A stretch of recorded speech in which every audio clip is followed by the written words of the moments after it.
Hello! আজকে কিছু wooden স্টাফের ওপর পেন্টিং করব।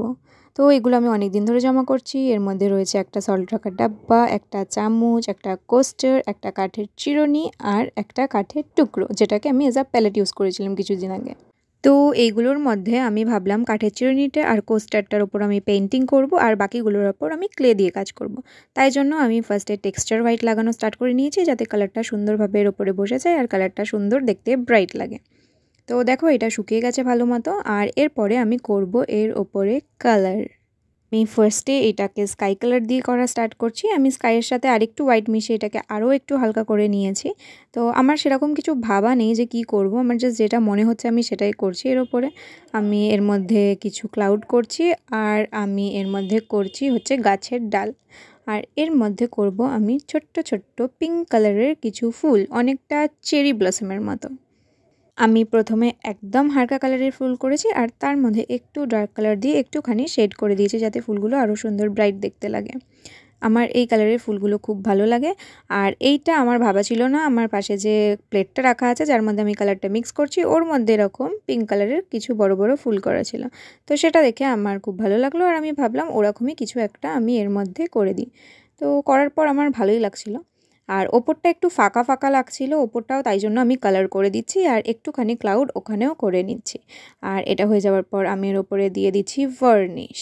আর দেখো ভার্নিশ দিয়ে রেডি হয়ে গেছে আমার চিরুনিটা। তো তোমাদের কিরাম লাগলো আমার কাঠের চিরুনিটা?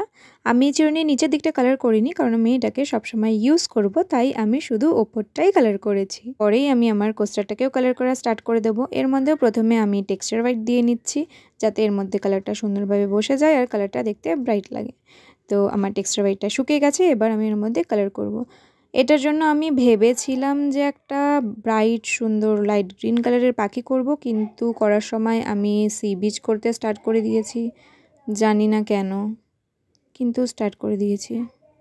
তারপর কিছুটা করার পর মানে ওই বালির আর ওপরে জলের কালারটা করার পর আমার আর ভালো লাগছিল না সি বিচটা করতে, তো আমি সেটা ছেড়ে উঠে গেছিলাম। তারপরে আবার সন্ধেবেলা আমি সেটা নিয়ে বসেছি, কারণ আমার মনে হলো আমার এটাকে কমপ্লিট করা উচিত।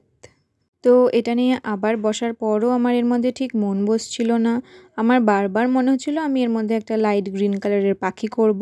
তো তারপরে আমি ভাবলাম যে এটা যখন আমি স্টার্ট করেই ফেলেছি, এটাকে আমি কমপ্লিট করি। কোস্টারের অন্য দিকটায় আমি না হয় একটা লাইট গ্রিন কালারের পাখি করে দেবো। তো এটা ভাবার পর আমি আস্তে আস্তে সব কালারগুলো করে নিচ্ছি, যেমন বালির কালারটা আর জলের কালারটাও কমপ্লিট করছি। এর ওপরে আমি করেছি একটা টিউব, আর সাথে সাথে আরও কিছু জিনিস করব, যেমন হচ্ছে একটা ছাতাটাকেও প্রথমে আমি ইয়েলো করব ভেবেছিলাম, কিন্তু তারপরে আমি রেড করলাম। ইয়েলো কালারটা অত ভালো করে বোঝা যাচ্ছিল না আর ব্রাইট লাগছিল না, তাই জন্য আমি চেঞ্জ করে রেড করে দিয়েছি। আর এরপরে আমি একটা বল করে নেব, আর কিছু শেলসও আমি অ্যাড করেছি ছোট ছোট করে। অতটা ডিটেলিং কিছু করিনি, কারণ খুব ছোট ছিল, এটা জাস্ট সাদা সাদা ডট দিয়ে দিয়েছি।